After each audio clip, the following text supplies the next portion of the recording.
The Pout-Pout Fish Cleans Up the Ocean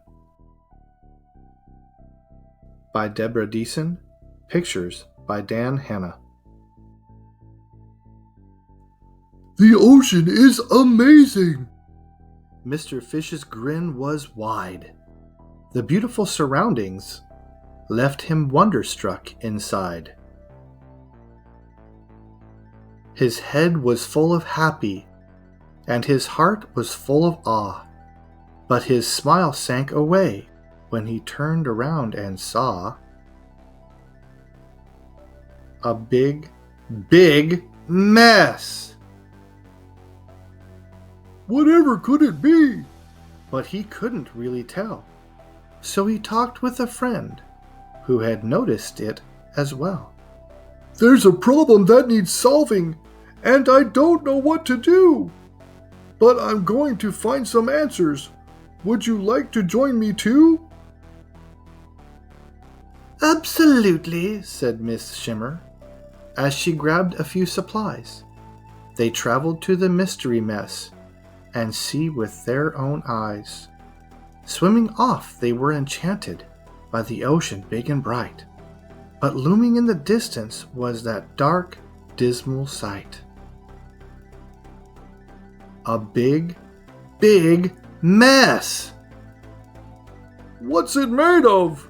They both wondered, as they pondered this out loud. Around them others gathered in a small but growing crowd. There's a problem that needs solving, and we don't know what to do. But we're going to find some answers. Would you like to join us too?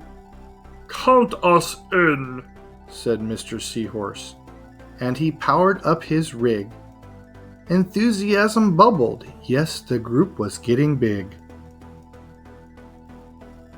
They jetted through the ocean in a peaceful sort of bliss, but the thing that stretched before them was impossible to miss. A big, big mess! Who will fix it? Fish were asking, hoping someone else would know. There was lots of conversation as they traveled with the flow. There's a problem that needs solving, and we don't know what to do.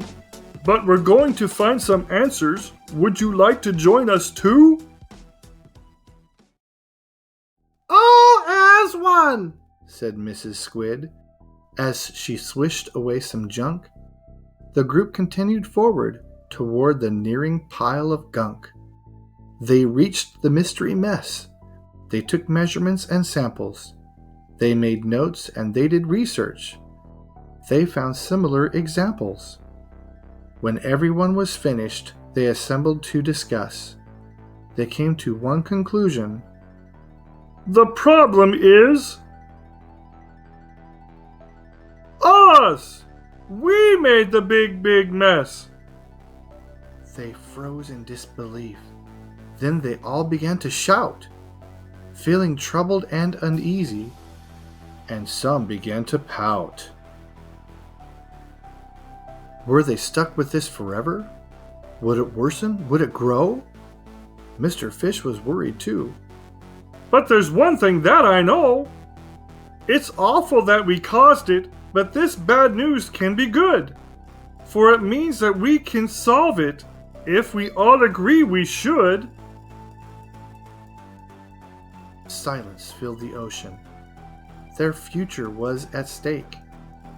It was a moment of decision, but which one would they make? A big, big yes! Yes, we can do it, they exclaimed.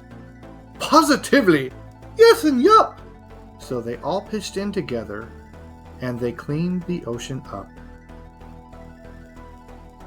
They gathered up the garbage with the help of everyone. They worked hard to fix and remedy the damage that they'd done.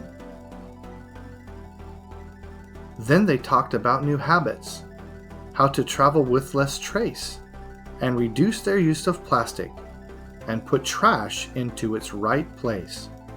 Problems have solutions, so we learned what we can do. Together, we're the answer.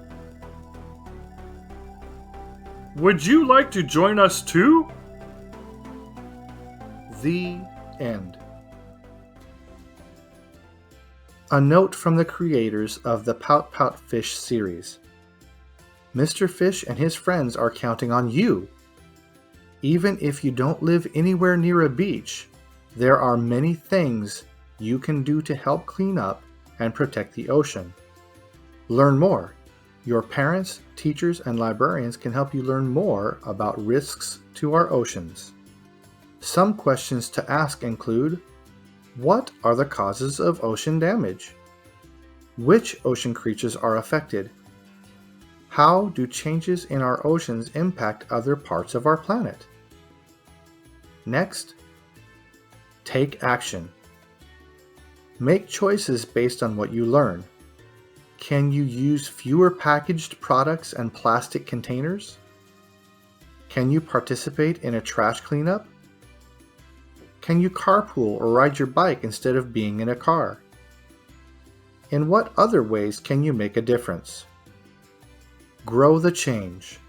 Tell others about what you learn and about the changes you're making. Knowledge is powerful, and good choices are contagious.